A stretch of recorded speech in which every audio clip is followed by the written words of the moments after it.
All right, let's dive in.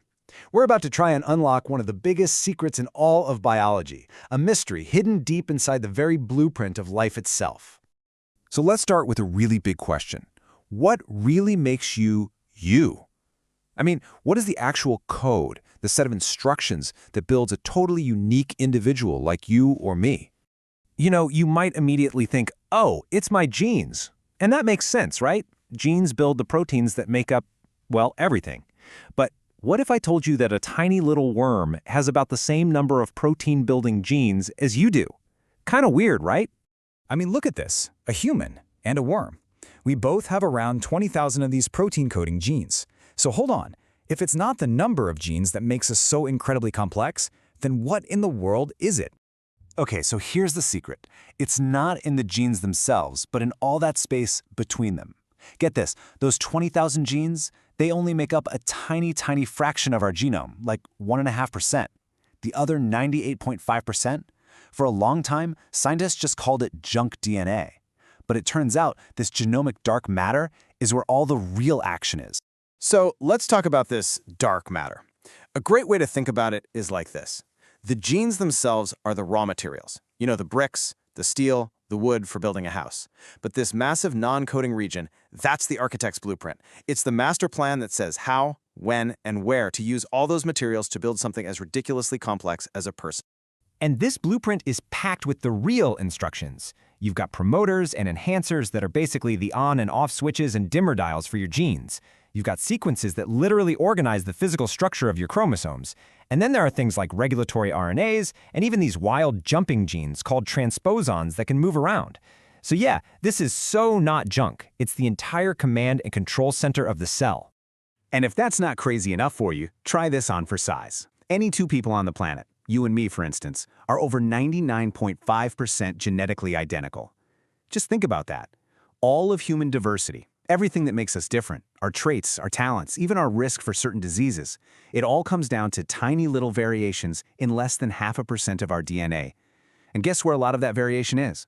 Yep, in those regulatory regions. Okay, so this raises a big question. If every single cell in your body, from a brain cell to a skin cell, has the exact same master blueprint, how does a brain cell know it's supposed to be a brain cell and not, a toe cell? The answer is pretty cool. It's in a whole other layer of control that sits right on top of the DNA. And this amazing concept is called epigenetics. These are basically heritable changes that don't alter the DNA code itself. Instead, they tell the cell which parts of the code to read and which parts to just ignore. I love this analogy. It's like they're chemical sticky notes or highlights written all over the margins of the blueprint. So, to really get how this works, we got to look at how DNA is even stored in the first place. Your DNA is ridiculously long. We're talking about 2 meters of it, crammed into every single cell. To make that happen, it has to be wound up super tightly around these little proteins called histones. Imagine thread on a spool. That whole packaged up structure, that's what we call chromatin. And here's where it gets really clever. The cell can stick chemical tags onto these histone spools, and these tags work exactly like sticky notes. Some marks are like a bright green read here note. They tell the chromatin to loosen up so the machinery can get in and read the gene. That's called euchromatin. But other marks are like a big red do not disturb sign. They tell the chromatin to clamp down tight and ignore that section. That's heterochromatin. And just like that, a cell can switch entire sections of its genome on or off. But wait, there's more. The regulation doesn't even stop there. So on top of the main blueprint and all those epigenetic sticky notes, we have another layer of management. This is where tiny RNA molecules come in. Think of them as the site supervisors, walking around the cellular construction site and fine-tuning absolutely everything. Let's take microRNAs, for instance. These little guys get made from our DNA, but they never turn into proteins. Instead, they get processed, they gear up, and they join this complex that basically acts like a heat-seeking missile. Its mission? To hunt down a very specific genetic message. And when it finds its target, it either destroys it completely or just blocks it from being read. It's the super precise way to shut a gene down even after the initial go signal has been given. And it's not just the tiny RNAs doing this work. We also have long non-coding RNAs. And one of the most incredible examples is a molecule called IST. Okay, so in females, there are 2 X chromosomes.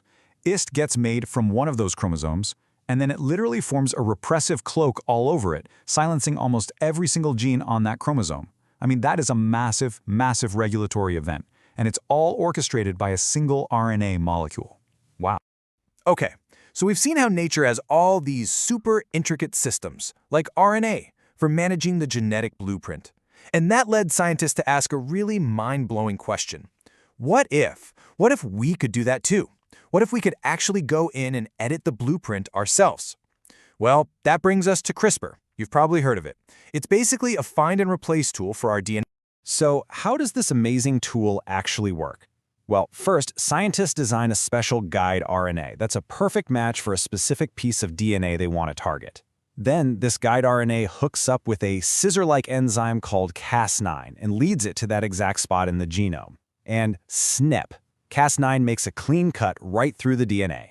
After that, the cell's own natural repair crew comes in to fix the break. And that's where scientists can work their magic. They can either trick the cell into shutting the gene down or even paste in a whole new piece of DNA. The potential here is just staggering.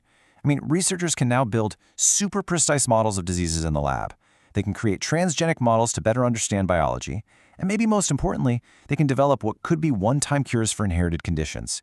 Just think about something like sickle cell anemia, a disease caused by a single typo in the DNA.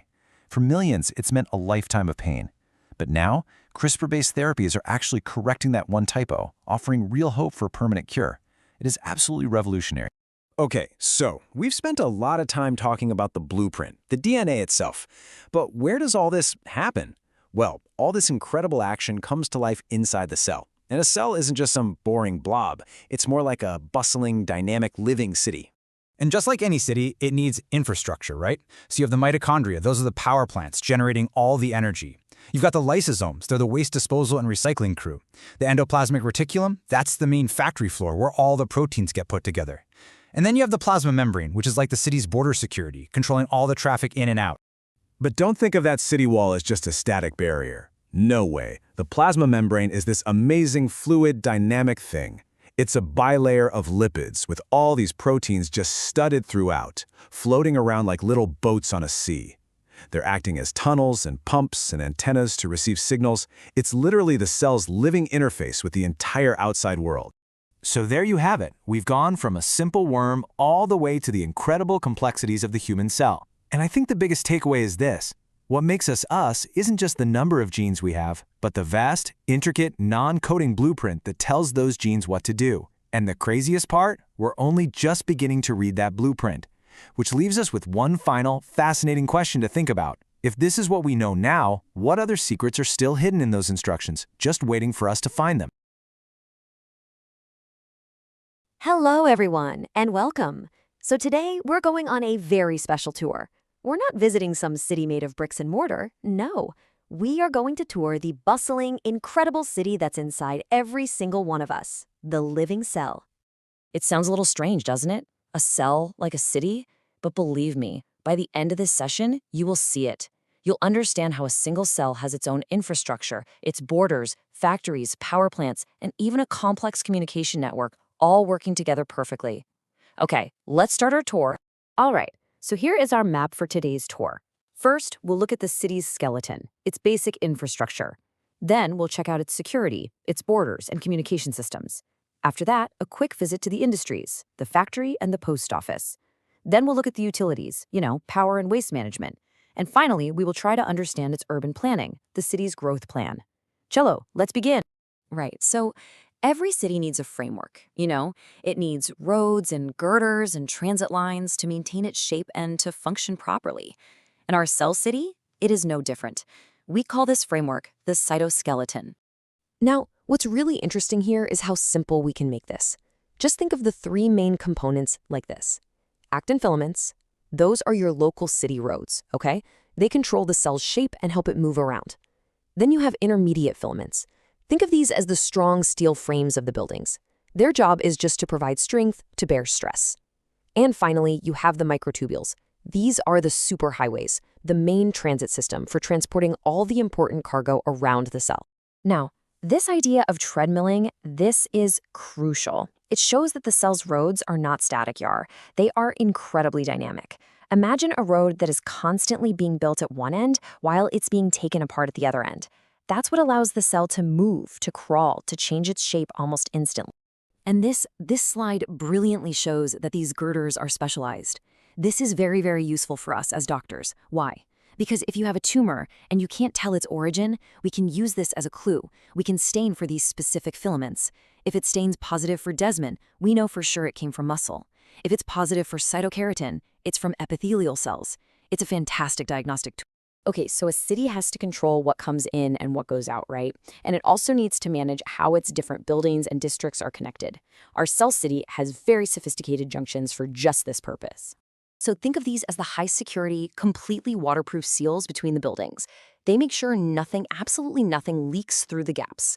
For example, in your gut, you have these tight junctions to ensure that all the nasty stuff inside your intestines doesn't just leak out into your bloodstream.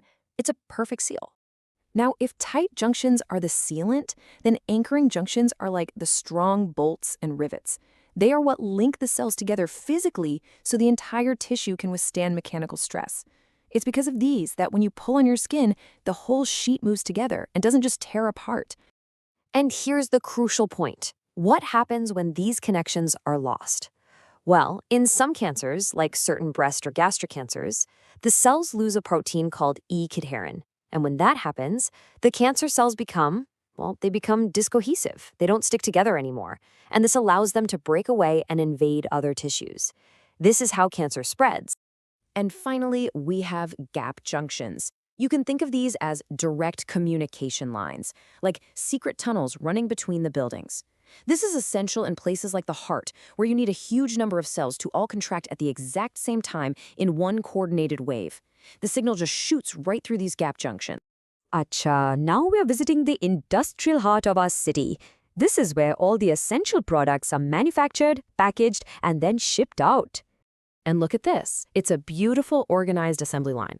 It all starts at the rough ER. That's the factory. Proteins are made there. Then they have to be folded into exactly the right shape. And there's a very strict quality control check here. If a protein is folded incorrectly, it's rejected. The ones that pass are then sent over to the Golgi apparatus, which is like the city's main post office. In the Golgi, they get some final modifications, they're sorted, and then they're packaged up and shipped to their final destination. And look, this is what happens when that quality control step fails, or when a protein is just made wrong to begin with. In cystic fibrosis, there's just one tiny folding error in a protein called CFTR. Because it's misfolded, the ER's quality control system says, nope, this is garbage, and it gets destroyed. The protein never gets shipped out, and that single failure leads to the entire disease. It's quite amazing. All right, no city can run without its power plants and a proper waste disposal system. And our cell, well, it's incredibly efficient at both. Now, this is a very important duality to remember. We all learn in school mitochondria is the powerhouse of the cell. And yes, it is. It generates the ATP that powers everything. But it also holds the self-destruct switch for the cell. Under the right signals, it can release a molecule called cytochrome C, and that single act triggers programmed cell death, or apoptosis. So you see, mitochondria both give life with energy and hold the switch to take it away. So these are the city's recycling and waste treatment plants. Just think of lysosomes as little membrane bags filled with very powerful digestive enzymes. They can break down almost anything: old, damaged organelles, waste materials, even bacteria that have been brought into the cell.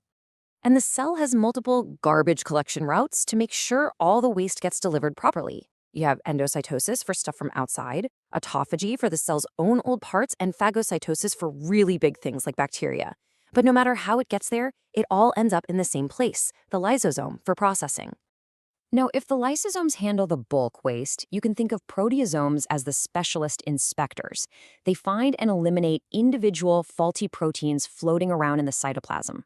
How do they know which ones to destroy? Well, the cell puts a little tag on the bad proteins, a molecule called ubiquitin.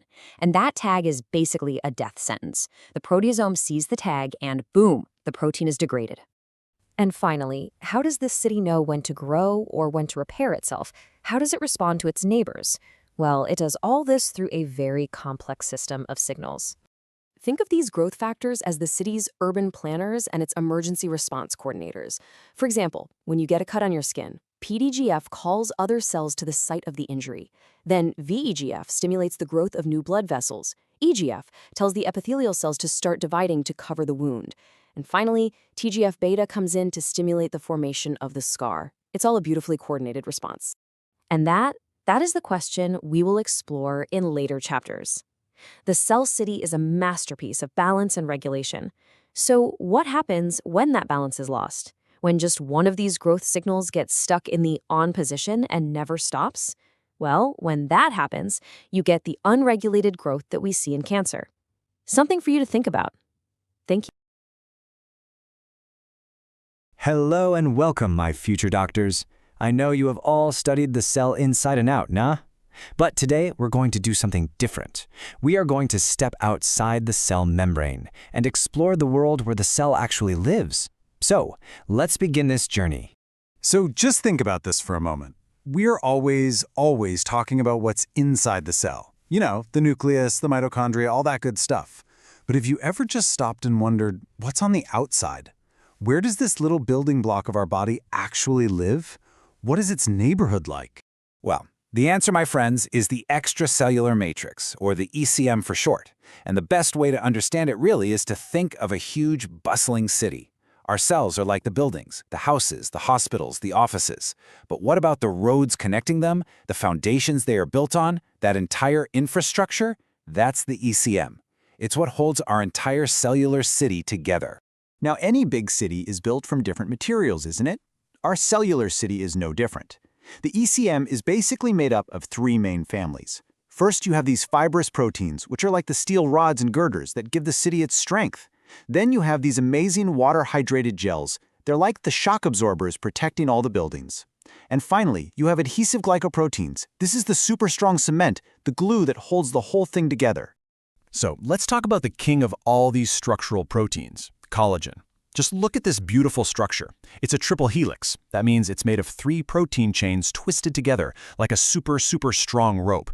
This is the stuff that gives your bones their strength, your tendons their toughness. It's literally the steel cable holding our bodies together. And here is why this is so clinically important for you as future doctors. To make these collagen ropes really strong, your body needs a special enzyme. And that enzyme, well, it needs vitamin C to work properly. So what happens if you don't have enough vitamin C? Your collagen just falls apart. And that disease is what we call scurvy. That is why patients with scurvy have bleeding gums and wounds that just won't heal. Their cellular city is literally crumbling from the inside. Okay, so if collagen is the steel cable, what is elastin? Well, think of it as the high-quality rubber band of our cellular city. It's what allows your skin to snap back when you pinch it and your arteries to expand and contract with every single heartbeat. And when there's a problem with a protein that works with elastin, you get very serious conditions like Marfan syndrome, which can affect the heart, the skeleton, everything. And finally, we have these proteoglycans. These are the gel foundations of our city. The best way to think of them is like giant sponges that just soak up massive amounts of water. This creates this soft, squishy cushion that's just perfect for protecting our joints and absorbing shock. It's like having a built-in gel mattress for your knees. All right, so we've explored the city that our cells live in. Now let's zoom in a bit and look at the life of a single citizen, the cell itself. Because just like us, cells have a life cycle. They're born, they grow, they do their job, and eventually they create new cells. This whole story is the cell cycle. You can think of the cell cycle as a 4-lap relay race. In the first lap, G1, the cell is just warming up, growing and getting ready. In the second lap, the S phase, the cell makes a perfect copy of its DNA. It's like Xeroxing the master blueprint. In the third lap, G2, it does all the final checks to make sure everything is perfect. And in the final lap, the M phase, or mitosis, the cell crosses the finish line and splits into 2 new daughter cells. Race complete. But how does the cell know when to go and when to stop?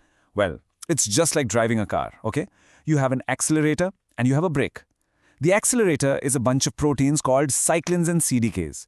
They're the ones shouting, chalo, chalo, go, go, go. And the brake, that's a set of proteins called checkpoint proteins. They're the ones that say, whoa, hold on a minute. Let's check everything before we move ahead. And these brakes are absolutely critical. There are major checkpoints where the cell literally stops and does a quality control check. If it finds any damage to the DNA, it slams on the brakes and tries to fix it. But, and this is amazing, if the damage is too bad to be repaired, the cell commits suicide. This is called apoptosis, and it is our body's most powerful weapon against cancer. Why? Because a cell that dies cannot become a cancer cell. Simple as that. So we know that cells divide to create new cells, but where did all these cells come from in the first place? And who is in charge of building and repairing our cellular city? That, my friends, is the job of the master cells, the stem cells.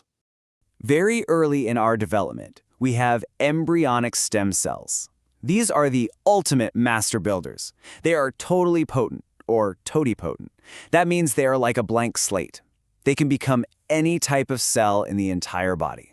A heart cell, a brain cell, a liver cell. You name it, they can become it. They are the ones who build our entire cellular city from scratch. But what about when we are all grown up? Do we still have stem cells? Yes, we do. But these are adult stem cells, and they are a bit different. They are like the specialized repair crews of our city. For example, a stem cell in your bone marrow can make all kinds of blood cells, but it cannot make a brain cell. It is a specialist, not a jack of all trades. So where do these specialist stem cells live? They live in these special protected neighborhoods called stem cell niches. This picture here shows a niche in the liver. It's like a safe house, a home base where the stem cells can just hang out until they are needed. The niche controls everything. It tells the stem cells when to rest and when it's time to get to work and repair some damage.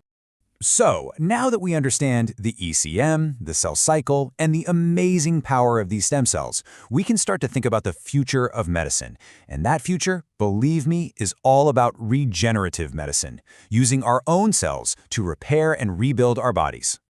And one of the most exciting, mind-blowing developments is the creation of what we call iPS cells. This is like science fiction coming to life.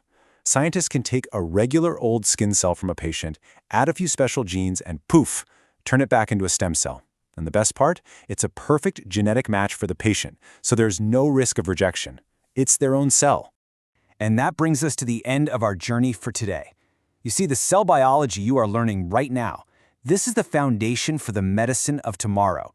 So I want you to think about this question. Could you be the one to take a patient's skin cells, turn them into new heart muscle, and save a life? The future of medicine is truly in your hands. Thank you.